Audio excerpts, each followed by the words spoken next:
Nós vamos falar na noite sobre estás doente. E a oração da fé salvará o doente e o Senhor o levantará. Tiago 5,15. Segundo Joana de Ângeles, não existe doenças, mas sim doentes, né? Doentes da alma. E automaticamente o espírito em desequilíbrio vai alterar todo o funcionamento do corpo físico. Segundo o nosso querido irmão Siddhartha Gautama, o príncipe Siddhartha Gautama, Buda, não? Ele disse que os ressentimentos destroem o ser humano. A mágoa principalmente. Segundo Siddhartha, é como se você segurar uma brasa acesa na mão, esperando que o outro sofra as consequências. Automaticamente você está se autodestruindo. Tá? Então nós temos que praticar a questão do perdão. Perdão, eu sempre digo que é uma questão de inteligência, acima de tudo, de inteligência. Porque quem perdoa, livra-se daquele fardo. Não é? E se você não perdoa, você leva o adversário para o seu travesseiro. À noite, fica ali, remoendo e tal.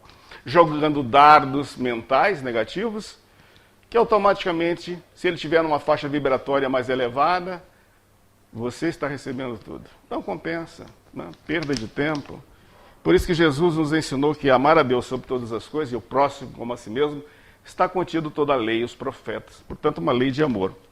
Todas as criaturas humanas adoecem, todavia são raros aqueles que cogitam a cura real. Sim, todos nós adoecemos, mas poucos são aqueles que desenvolvem a autocura.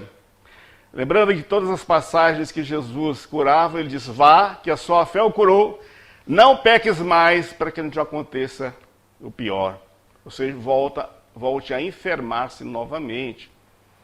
Então, Jesus já nos ensinou isso há mais de 2000 anos.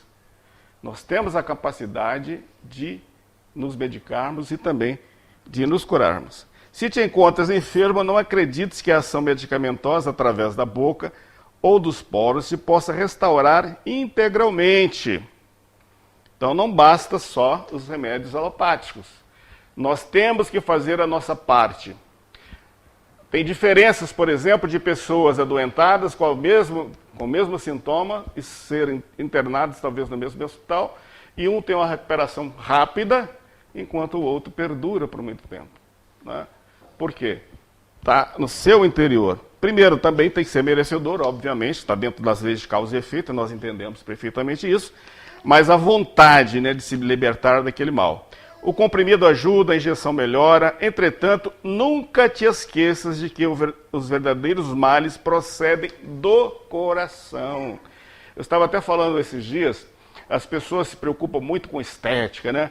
Com aquele corpo perfeito nas academias. Não estou aqui fazendo crítica a ninguém, até porque a doutrina espírita não veio à Terra para causar contendas. Kardec deixou bem claro, o dia que a ciência comprovar que o espiritismo possa estar errado em algum ponto, abandone o ponto equivocado e siga a ciência. Não tem em nenhum semáforo, nas esquinas das ruas, alguém entregando panfletinhos, santinhos, venham todos para o centro espírita, porque aqui serão salvos. Não é uma doutrina salvacionista, não é uma doutrina milagrosa, né? Aqui você tem bases, você vai estudar para compreender os seus problemas e tentar resolvê-los. Segundo Emmanuel, o centro espírita é a universidade da alma. Então a importância de se frequentar uma casa espírita. Sem para que isso, você tem que violentar a consciência de quem quer que seja. Né? Respeitamos todos os segmentos religiosos. Católicos, romanos, ortodoxos, movimento tradicional calvinista, anglicano, pentecostal, neopentecostal, o sincretismo afro-brasileiro, né, onde estão os nossos irmãos da Umbanda, principalmente do Candomblé, as religiões paralelas ao movimento reformador, como o Testemunho de Jeová, os mormons, as orientais, as doutrinas que antecederam o cristianismo, como o taoísmo, o zoroastrismo, o confucionismo, judaísmo, hinduísmo, budismo, pós-cristianismo, como o islamismo, enfim, todas essas doutrinas têm que ser por nós respeitadas. Podemos até não concordar com alguns pontos, mas respeitar é a nossa obrigação. Lembrando mais uma vez de uma passagem belíssima de Jesus, quando ele disse que os meus discípulos serão conhecidos por muito se amarem. Então, é o amor que cobre a multidão dos pecados, como falou Pedro, né? Em um de seus, na sua epístola, na terceira epístola de Pedro, se não me engano. De que vale a medicação exterior se prossegue triste, acarabonhado ou insubmisso? Então não adianta nada. Se você não tem perspectiva de melhora, se você não luta para melhorar, nada acontece. Né?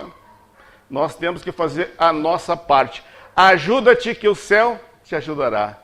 Faça a sua parte que eu te ajudarei. As coisas não caem do céu como as pessoas imaginam. Se eu não fizer nada por mim, vou continuar estacionário. O espírito tem como regredir? Não. Mas ele fica estacionário. Ele não progride. Né? Então nós precisamos caminhar. Por isso estamos aqui reencarnados. E um dos objetivos da reencarnação é o nosso crescimento, né? A nossa evolução moral. De outras vezes, pedes o socorro de médicos humanos ou de benfeitores espirituais. Mas ao surgir as primeiras melhores, abandonas o remédio. E é muito comum, o Renato mesmo sabe disso, né? Muitas pessoas chegam à casa espírita cheio de problemas, né? De todas as ordens, problemas de relacionamentos, problemas financeiros, problemas de doenças, problemas, entre aspas, de perdas de entes queridos, porque ninguém perde.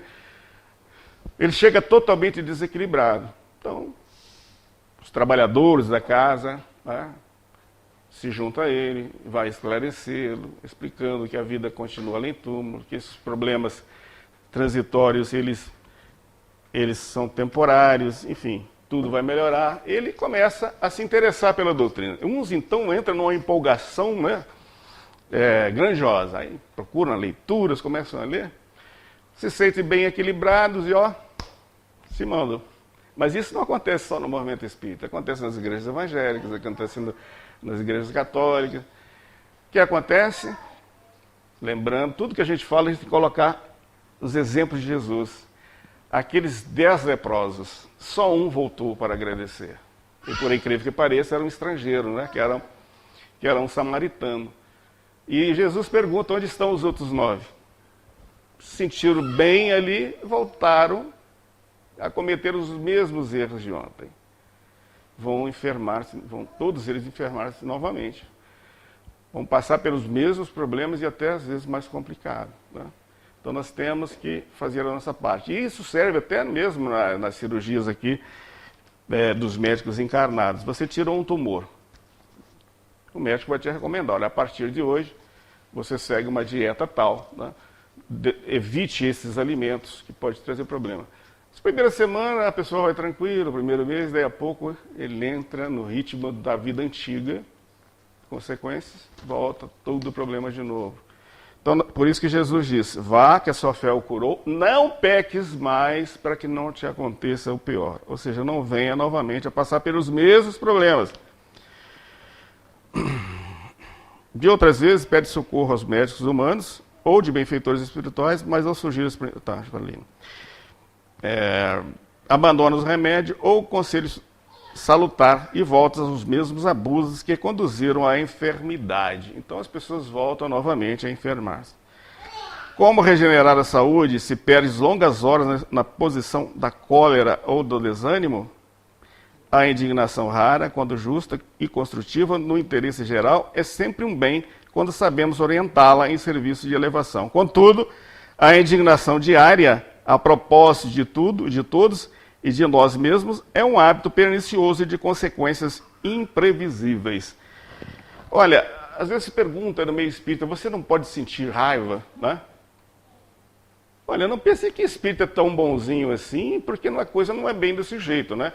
As pessoas também, e eu gosto muito de dizer isso, e é muito comum, muitos palestrantes espíritas, muitos sacerdotes, muitos pastores, utilizar aquele verniz facial, né? Ou seja, no centro espírita ele é tão bonzinho que se pisar no pé dele, ele diz, não te preocupe, meu irmão, o meu estava por baixo.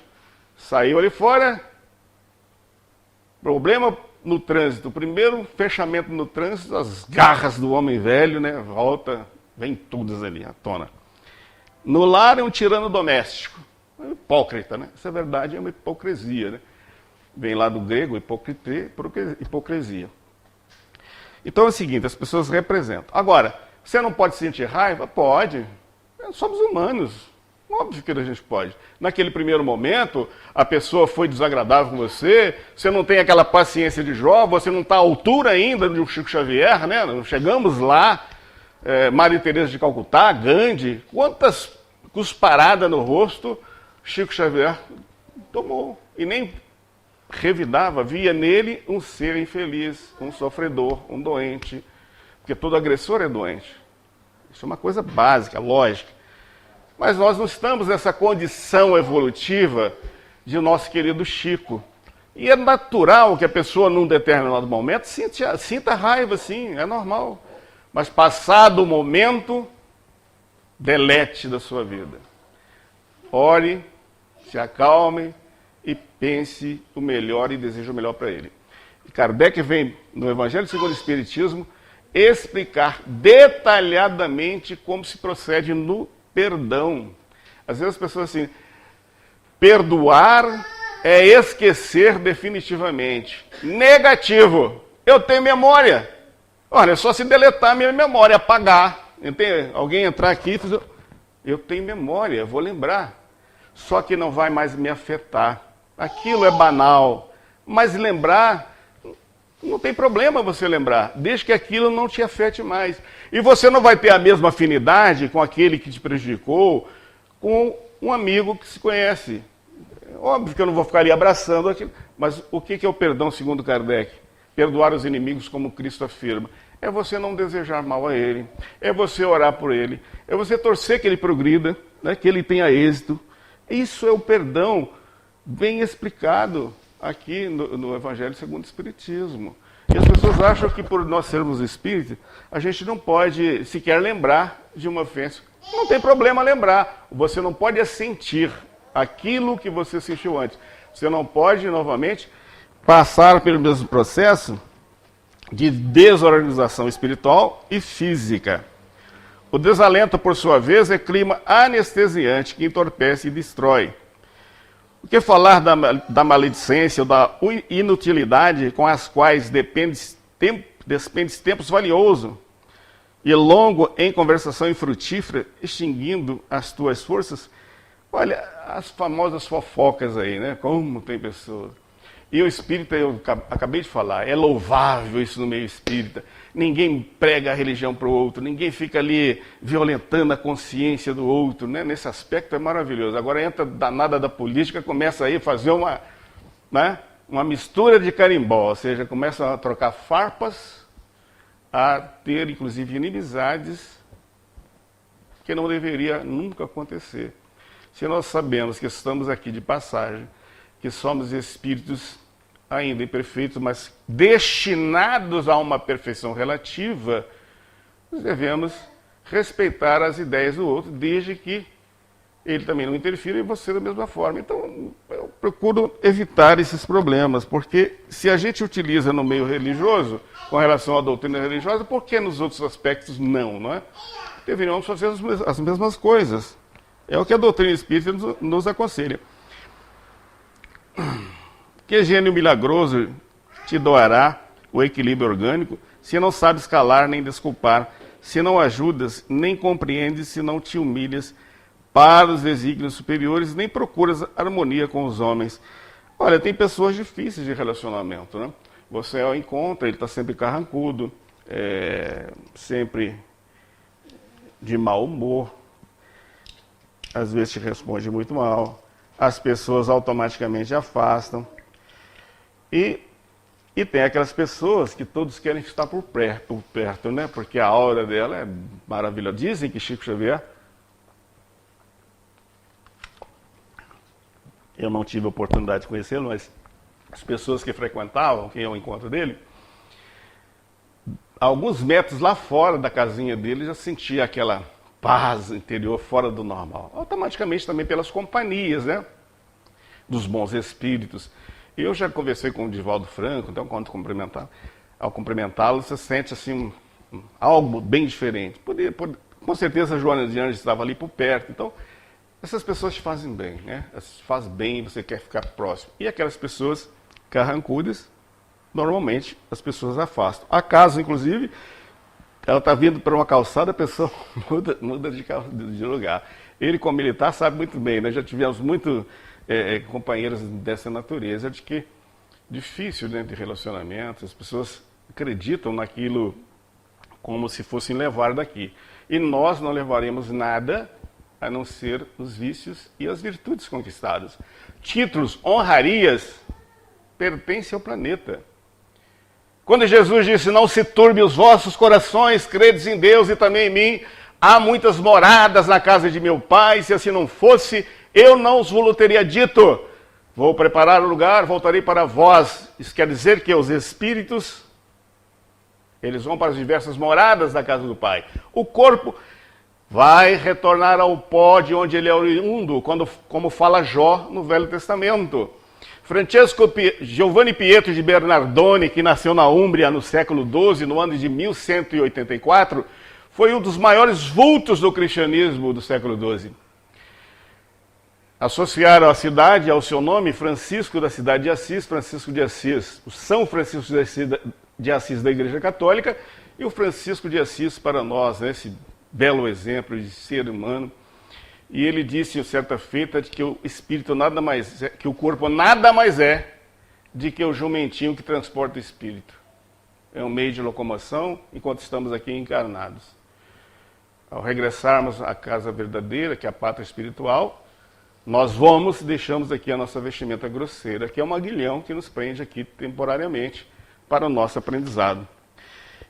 E falando mais uma vez sobre Francisco, ele disse assim, eu acho isso notável, pregue o evangelho a todas as pessoas e, se preciso for, use palavras, mostrando que o evangelho é ação, né? As nossas atitudes não são palavras. Muitas vezes as palavras são jogadas ao vento, mas o que importa são as nossas ações perante o bem. Por mais se apresentem socorristas da terra e do plano espiritual, em teu favor, devoras as próprias energias, vítimas imprevidentes do suicídio indireto. O que é o suicídio indireto? As pessoas falam muito do suicídio, que é essa porta falsa, né? Dessa grande ilusão, que as pessoas vão sair do corpo, mas indubitavelmente não vão sair da vida. Quem quiser, inclusive, aprofundar um pouco mais sobre a vida do suicida no mundo espiritual, leia o livro de Dona Ivone do Amaral Pereira, né? Memórias de um Suicida, que é fantástico. Você vai estudar a história do principal da autor, que é o Camilo Castelo Branco. No livro ele se intitula Camilo Cândido Botelho. Ele abreviou a sua vida física tirando do ouvido. Então é chamado de suicida e tudo mais. Mas nós vamos falar aqui do suicídio inconsciente. André Luiz, quando estava nas regiões trevosas, né, umbralinas, foi chamado de suicida. E ele não entendia, eu não me suicidei, por que sou chamado de suicida? Mas por causa das altas doses de bebida alcoólica fortíssima, ele tomava muito uísque, vodka, ele abreviou o tempo, talvez em 20 anos.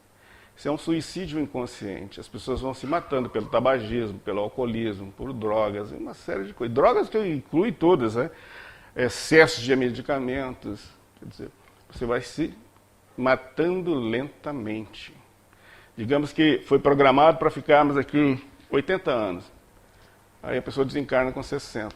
Foi 20 anos antes do tempo. É um suicídio. É um suicídio inconsciente. Eu pego o meu carro e, por estar nervoso, não foi proposital, mas irado, acelero muito, bato num poste e venho desencarnar. É um suicídio. É inconsciente. Eu não premeditei, eu não programei, mas é um suicídio. Então nós temos que tomar muito cuidado com isso. Porque quando eu falei do corpo perfeito, tá, das academias, e que as pessoas se preocupam muito, que eu também acho bonito, né? Cada um tem o direito, nós temos o livre-arbítrio, mas só isso não basta, nós temos que cuidar da alma, do ser imortal. Tá? Porque o corpo ele ficará aqui, mas nós vamos para outras moradas. Então nós temos que cuidar da nossa volta ao mundo espiritual. Tá? Então, por exemplo, cooperar cooperador que a morte levou consigo, ódio gratuito, tem pessoas que ficam nervosas à toa, indiferença aos apelos do bem, perseguição da maldade, a tormenta da discórdia. Para tudo isso, a Boa Nova, porém, oferece ao cristão a conquista da glória divina. Se quisermos alcançar a meta, ponhamos de lado todo impedimento e corramos com perseverança na prova de amor e luz que nos traz essa proposta divina. O Evangelho é o maior roteiro, né, de paz que todos nós devemos seguir. Quando Jesus diz que eu sou o caminho, a verdade e a vida, porque não existe um outro meio de chegarmos até Ele, até Deus. Né? Ele deixou tudo aqui para nós. E o Evangelho segundo o Espiritismo, muitas vezes recebemos críticas de determinados religiosos. Ah, mas vocês só estudam o Evangelho de Kardec, né? Ainda fala que é de Kardec. Que são as máximas de Jesus.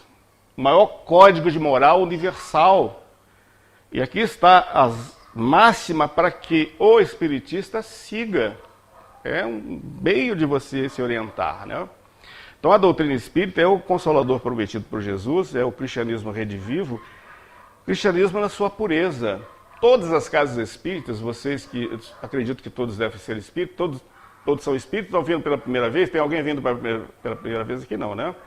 Pois é, mas todas as casas que nós vamos, o que acontece? Mobiliário simples, tá? Tudo isso lembrando lá daquela casa do caminho, construída à beira do caminho por Pedro, Tiago e João, mais tarde por Felipe e suas duas filhas. Primeiro século do cristianismo. Assim era. Aquelas eclésias fundadas por Paulo de Tarso, palavra eclésia que depois se transformou em assembleia, que mais tarde passou a ser igreja, né? Eclésias escritas com 2 Cs em latim, com 2 Ks em grego, eram templos simples, reuniões de famílias familiares. Inclusive a Igreja Católica, foi até bom me lembrar, a Igreja Católica Apostólica Romana surgiu no ano 325, Concílio de Nicéia, sob a orientação do imperador Constantino. 294 bispos do Ocidente e apenas 6 do Oriente organizaram e deram o nome de Bíblia ao Velho Testamento. Portanto, a palavra Bíblia é do filho de Constâncio Clório e Helena, ele que atravessou a ponte Milvia e derrubou a tetrarquia deixada por Diocleciano, tornando-se imperador romano. Ele se interessa para o cristianismo porque a sua mãe era fervorosa devotada das vidas cristãs. Ela era neta de um centurião chamado Otávio. Então, o seu avô já era cristão e ela seguiu os ensinamentos do avô, do pai, e passou essas instruções a Constantino. Já o seu pai, o Constâncio Clório, era seguidor dos templos de Cibele e da mitologia greco-romana. Eclésia, igreja, assembleia. Assembleia, igreja. Então, a Igreja Católica chamava Assembleia. Católico, alguém sabe o que significa a palavra católica? Universal. Universal, muito bem. Então, a Assembleia Universal dos Apóstolos, segundo eles oriunda, né, dos apóstolos, romana, por ser Roma, era a Roma a capital. Então, a Assembleia Universal dos Apóstolos de Roma, a partir de Constantino, passou a chamar Igreja Católica Apostólica Romana. Substituímos, então, a palavra universal pela palavra católica. Assembleia por igreja. Né? Apostólica permanece e de Roma, romana. Então, a Assembleia Universal dos Apóstolos de Roma se tornou a Igreja Católica Apostólica Romana. A igreja tem vários concílios, 21 concílios, e é bom que se estude. Dentro, Calcedônia, primeiro e segundo de Constantinopla. O concílio de Constantinopla, para quem não sabe, ele é importantíssimo para nós espíritas. Porque foi um concílio que o imperador Justiniano retira dos textos bíblicos a reencarnação, considerando-a uma doutrina herética, a partir do ano de 553. Então, se vocês não sabem, a Igreja Católica Apostólica Romana fora reencarnacionista até o ano de 553. Ele casou-se com uma mulher de vida fácil, uma cortesã, chamava-se Teodósia. Ela tinha uma influência muito grande sobre o imperador. E ela é muito má, chegou a matar 400 de suas servas, porque elas diziam que um dia ela voltaria como escrava. E ela, querendo apagar essa ideia reencarnacionista, ela convence Justiniano, e ele retira dos textos bíblicos a reencarnação, ele que fazia oposição a Ários, que era presbítero de Alexandria, que defendia as teses de origem lá no século II, o maior reencarnacionista do segundo século, origem.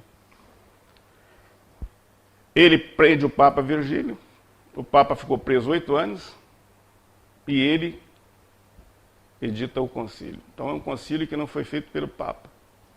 Segundo o concílio de Constantinopla, 553. É só vocês procurarem na internet, entra, pesquise, porque é um concílio muito interessante para todos nós reencarnacionistas, espíritas, o concílio de segundo, não o primeiro, o segundo de Constantinopla. Constantinopla porque foi uma homenagem que a mãe de Constantino ela quis fazer ao seu filho, deixa de ser Bizâncio, tá? Passa a se chamar Constantinopla. Hoje é Istambul, na Turquia, né? Uma grande metrópole. Aí, em homenagem ao imperador, seu filho, ela passa a chamar de Constantinopla. O Papa não tinha essa força como tem hoje o Francisco. Hoje ele é um chefe de Estado, né? O Papa passa a ser um chefe de Estado a partir do ano 607. Como Virgílio foi preso por Justiniano, ele era apenas um bispo mais velho da igreja. A elevação do papado só se deu no ano 607, quando o imperador Fox eleva a condição de bispo universal, chefe de todas as igrejas católicas do mundo inteiro, Bonifácio I. Esse sim passa a ter, então, o mesmo tratamento de um chefe de Estado, seus cardeais como governadores de Estado, foi um declínio muito grande, inclusive, para o cristianismo, porque muitas coisas se perderam. Aí nós teremos que estudar sobre Maomé, que nasceu em Meca, 570 depois de Cristo, e em 610 ele começa a edição do Alcorão, através dos califas, né? Que, na verdade, Maomé era analfabeto, iletrado. Você vai pegar o Alcorão, você encontra lá os 5 livros do Pentateuco Mosaico, algumas referências, por exemplo, como alguns... Deixa eu me lembrar aqui de quem está... Isaías, profeta Isaías, Malaquias, Jesus como um grande profeta, Maria como ser sagrado, e vem a continuidade, né, toda aquela revelada pelo anjo Gabriel a Maomé. Ele faleceu com 63 anos de idade em Medina e foi o responsável para implantar o Deus único naquela região. Só para Medina, para você ter uma ideia, quando ele foi para Medina tinha 2.000 deuses. 2.000 deuses. Ele joga isso aí por terra, colocando Alá como Deus Todo-Poderoso.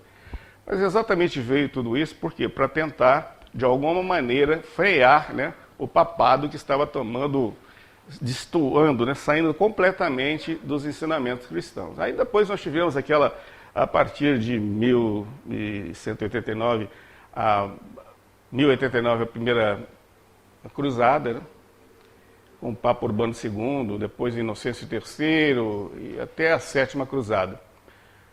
A Sétima Cruzada foi comandada pelo rei francês Luís IX. Alguém arrisca dizer quem foi Luís IX? Quem é Luís IX, melhor dizendo? Ele faz parte da codificação kardeciana. É o São Luís, que a Igreja Católica e Cultura de São Luís, é o rei francês, Luís IX. Essa Sétima Cruzada, eles todos pereceram com a peste negra. E ele recebeu ordem direta para retornar à França. Mas ele disse que pereceria junto com seus soldados. E ele crava a sua espada na praia, na areia, e ali ele perde a vida física. Dizem que era um homem boníssimo. Ele é chamado pela Igreja Católica de São Luís e ele deixou a sua grande contribuição aqui na codificação kardeciana. Talvez muitos não saibam, né? Mas o São Luís é o Luís XIV da França, que comandou a Sétima Cruzada, Sexta e Sétima Cruzada. A primeira foi comandada por Robespierre, a segunda por Coração de Leão, lembra para mim aí, o Rei Ricardo da Inglaterra, e por aí vai. Então não vou entrar aqui no assunto da cruzada, porque é longo, né? É uma história longa. Mas a igreja ela teve um grande problema com Constantino na criação da Trindade. Né?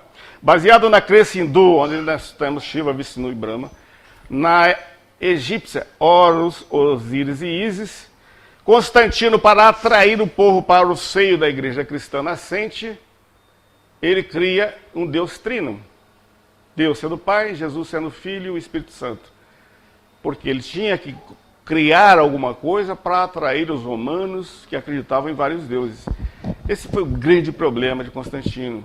Porque os ocidentais aceitaram essa ideia, mas os orientais não. E a partir do ano...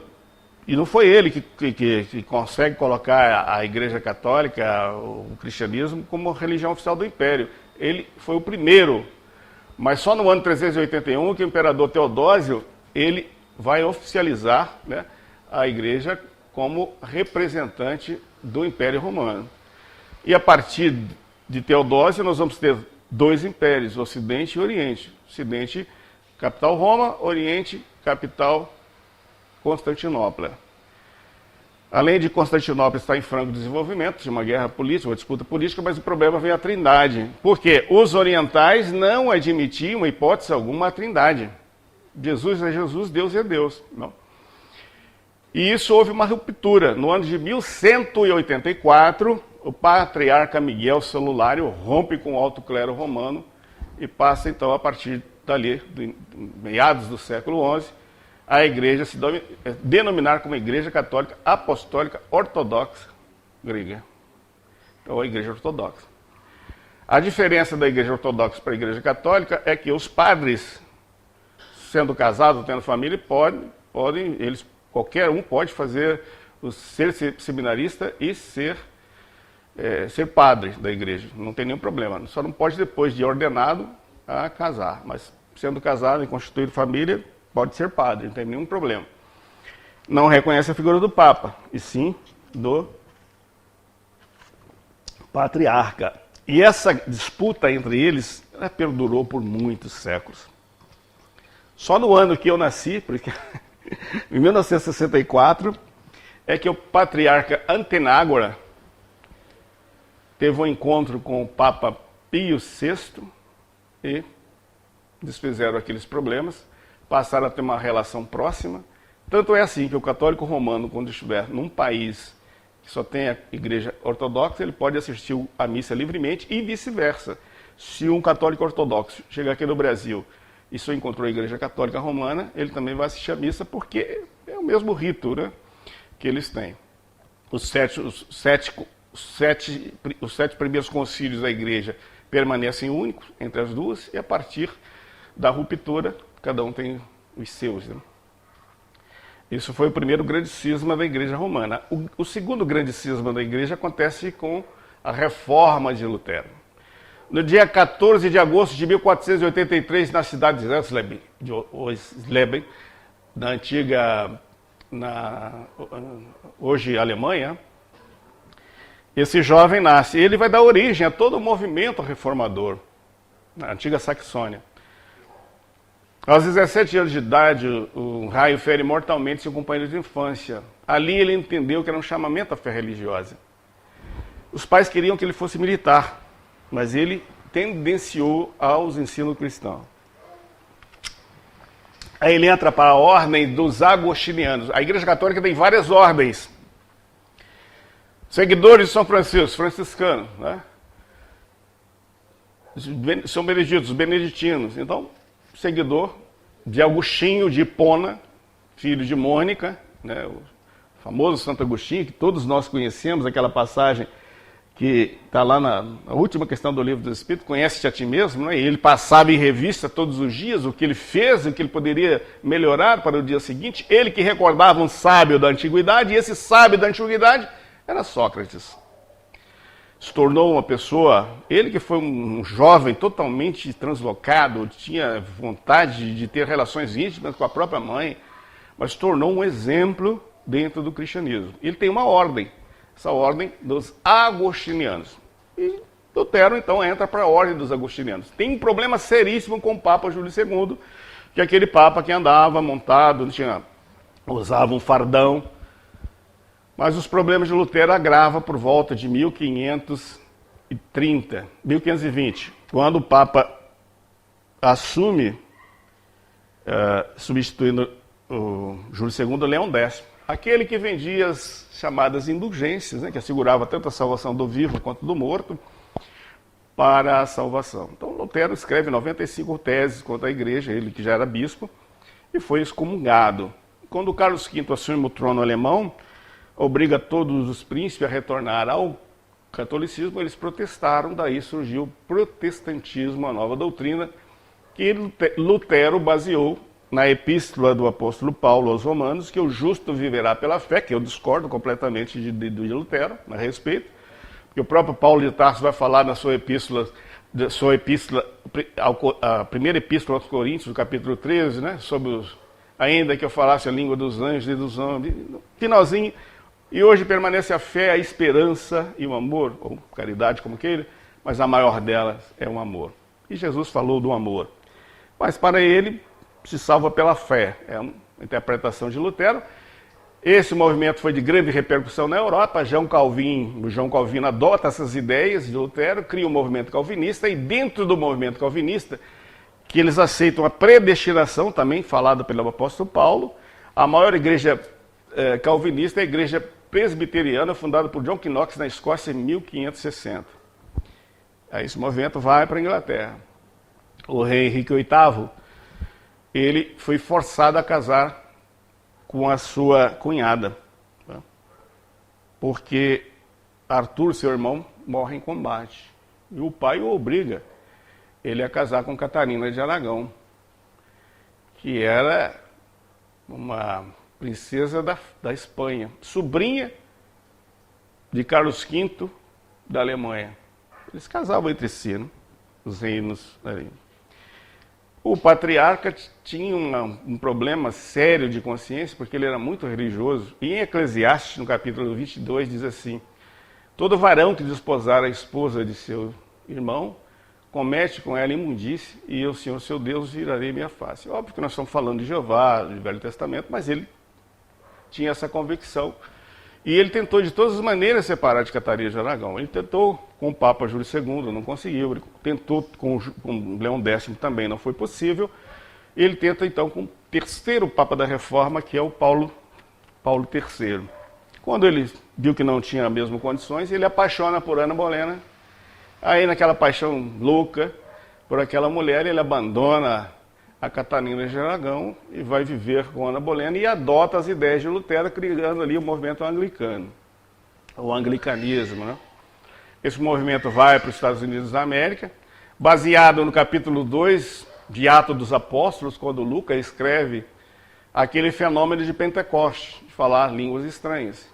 Então, finalzinho do século XIX, por volta de 1890, surge o movimento pentecostal. Dissidentes da igreja batistas, metodistas, criam um novo movimento chamado de movimento pentecostal. Aceitam o batismo com o Espírito Santo, utilizam daquelas roupas mais longas, né, as mulheres, enfim. Está muito mais preso ao judaísmo do que ao cristianismo propriamente dito. 60 anos após esse movimento, surge o neopentecostalismo, que são os carismáticos do movimento evangélico. Eles... aqui no Brasil nós temos a igreja, eles são voltados para a mídia, né, para a teologia da prosperidade material, as TVs de modo geral. É a igreja do R.R. Soares, que é a igreja da graça, é a igreja do Valdemiro Santiago, que é a igreja mundial do poder de Deus, a do Macedo, que é do Edir Macedo, que é a Universal do Reino de Deus, a Igreja Renascer. Então, esses são movimentos neopentecostais. Então, dentro do protestantismo, você vai encontrar várias nuances, diferenças de comportamento, inclusive dos tradicionais, para os calvinistas, né? Os anglicanos, os pentecostais. Né? E, paralelo a esse movimento, surgem dois grandes movimentos, que é uma igreja fundada por Joseph Smith, que tem a revelação do anjo morônio, que são chamados de santos dos últimos dias, ou mormons. Não são evangélicos, são cristãos, não evangélicos. Assim também são as testemunhas de Jeová, né? Que é um movimento paralelo ao movimento reformador. Porém, não são evangélicos. É bom que se diga, testemunho de Jeová não tem nada a ver com o movimento evangélico. Eles são cristãos, mas não evangélicos. Eu estou falando isso aí, não sei se talvez está agradando as pessoas, estou falando das religiões, porque acho interessante a gente ter um pouco de conhecimento de cada uma delas, né, para que a gente tenha consciência e saiba o que eles acreditam, sem partir para discussões religiosas. Nós estamos fazendo assim, um apanhado geral das doutrinas religiosas. O sincretismo religioso afro-brasileiro, por exemplo, nós temos o candomblé, que é uma doutrina oriunda da África. Ela é oriunda realmente da África. Ela veio para cá desde a época do Brasil colônia, com os nossos, infelizmente, esse lado triste da nossa história, né, que são a escravatura. A gente entende que esses companheiros tinham que passar por dificuldades semelhantes ao que eles fizeram, muitos deles lá na época da Inquisição Católica, né, que em 1231 o Papa Gregório IX criou o Tribunal do Santo Ofício, mais tarde conhecido como Inquisição. O que eu prefiro até não adentrar sobre esse assunto, porque eu acho que a igreja tem tanta coisa bonita para mostrar, não precisa da gente ficar aqui falando das coisas ruins que cometeram. Quem de nós aqui pode se dizer um ser perfeito, né? Quem pode atirar a primeira pedra? Todos nós somos criaturas falhas, né? Somos só livres, somos imperfeitos, somos seres inacabados. Como a questão 115 do Livro dos Espíritos, nós somos criados simples, ignorantes, mas destinados à perfeição. Então essa é a nossa destinação, não tem por que falar do lado obscuro da igreja. Vamos pular essa parte. Mas infelizmente isso aconteceu e muitos desses irmãos, está lá no livro Brasil, Coração do Mundo, Pátria do Evangelho, né, reencarnaram passando pelas mesmas torturas que fizeram muitos passarem. Mas de qualquer maneira não justifica esse lado triste da nossa história, porque eu sempre trago assim para a realidade mesmo, nua e crua. Imagina, senhoras e senhores, o que se passava dentro de uma senzala. Vocês acham que eles tinham a liberdade de fazer as suas necessidades fisiológicas, ir lá no banheiro?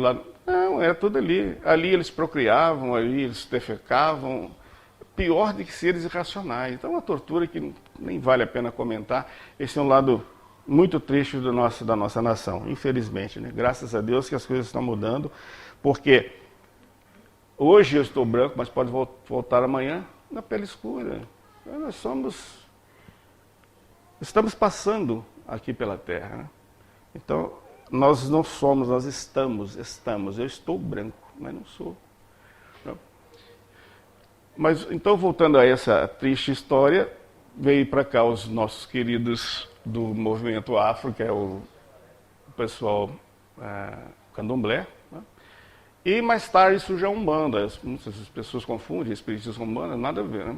A Umbanda surgiu no ano de 1908, 1909, em Niterói, no Rio de Janeiro, para o Zélio Fernandino de Moraes. Zélio Fernandino, ele começou a frequentar o centro espírita, mas não se adequou, até porque ele recebia entidades muito violentas, não tinha uma educação no sentido de estudos, né, da doutrina espírita, como nós temos vários estudos aqui voltados para o movimento, para o estudo mediúnico, né, como o Cohen e tantos outros, né, Progen. Então ele se afastou e resolveu montar uma doutrina nova. Ele, do espiritismo, ele utiliza da mediunidade, né, que é o intercâmbio entre o mundo físico e o espiritual, de uma forma tão diferente do que nós espiritistas trabalhamos, que a nossa mediunidade é uma mediunidade a serviço de Jesus, dentro dos preceitos cristãos, que são aqueles dons espirituais que Paulo de Tarso fala na sua segunda epístola aos Coríntios, primeira epístola aos Coríntios, capítulo 12, que uns terão visão, outros profetizarão, outros falarão em línguas, outros discernirão os espíritos, enfim. Do catolicismo romano, ele utiliza das velas, castiçais, oferendas, bebidas alcoólicas, alguns, de uma hierarquia sacerdotal, baseada numa hierarquia católica, como tem papa, bispos, arcebispos, cardeais, enfim. Eles têm pai de santo, mãe de santo. Isso aí é do rito católico. As imagens da Igreja Católica com os nomes africanos e estão são pontos em comum. Do candomblé, eles têm os chamados orixás, que são entidades que não falam. O candomblé não tem diálogo. São os orixás do movimento africano, de fato, do candomblé. Da nossa cultura indígena, ele tem os caboclos, né? Os caboclos de pena branca. Então é uma mistura de várias crenças e forma a doutrina da Umbanda, e que, por sinal, são pessoas maravilhosas. Eu tenho vários amigos umbandistas que têm um coração que eu vou falar. Eu acho que eles fazem mais caridade do que nós espíritas mesmo. São trabalhadores, e quem conhece a Umbanda, chamada de Umbanda branca, né, eles são boníssimos. Não tem nada aquilo daqueles rituais de fazer mal para ninguém, as pessoas também não conhecem. E muitos confundem o centro de Umbanda com o centro de Espírito. Não tem nada a ver uma coisa com outra. Espiritismo é uma palavra criada por Kardec em 1857, ao lançar o Livro dos Espíritos. Em 1856 a palavra não existia, né? Hipólito Leão de Rivail, que tem uma cunha de Allan Kardec, ele, ao codificar essa doutrina e lançar o Livro dos Espíritos, ele chama essa doutrina que não é dele, que é dos espíritos superiores, de espiritismo. Portanto, não existe espiritismo alto, baixo espiritismo, espiritismo de linha, espiritismo de mesa branca, espiritismo kardecista. Kardecista é negativo, eu não sou kardecista. Se eu fosse kardecista, eu seria seguidor de Kardec. Somos seguidores de Jesus. Ele apenas codificou. Por isso que ele foi tão autêntico, o professor Rivail, que ele não queria colocar o seu nome por ser um pedagogo francês, por ser um cientista de renome internacional. Ele utiliza da alcunha de Allan Kardec, que foram uma das suas encarnações na própria França, chamava Gália, como sacerdote druida. O seu espírito protetor disse, olha, você foi aqui, um ser reencarnacionista, foi um sacerdote druida, e chamava-se naquela época Allan Kardec. Então ele resolve colocar esse codinome de Allan Kardec para não associar o nome dele. Aí vem alguém dizendo, você é kardecista. Poxa, que kardecista? Não existe isso aí, isso não existe. Isso é uma invenção das pessoas. Então, espírita é o seguidor da doutrina codificada. Fora isso, não existe outro espiritismo. É o único no Brasil e no mundo. Se as pessoas um dia se tornarem que devem ser espírita, por exemplo, umbandista, que seja, né? É um direito deles, mas não são espíritas, são umbandistas, são espiritualistas, não espíritas. Todos nós espíritas somos espiritualistas, mas nem todos os espiritualistas são espíritas. Espiritualistas são todos aqueles que acreditam na vida após a morte, na sobrevivência da alma, né? E todas as passagens de Jesus, ele foi enfático no sentido de trazer para nós, para o nosso interior, a nossa transformação íntima e moral. E belos exemplos nós temos dentro do cristianismo. Talvez o maior convertido que nós temos, se é que podemos usar a palavra conversão, que eu acho ela muito pesada, foi Paulo de Tarso, né?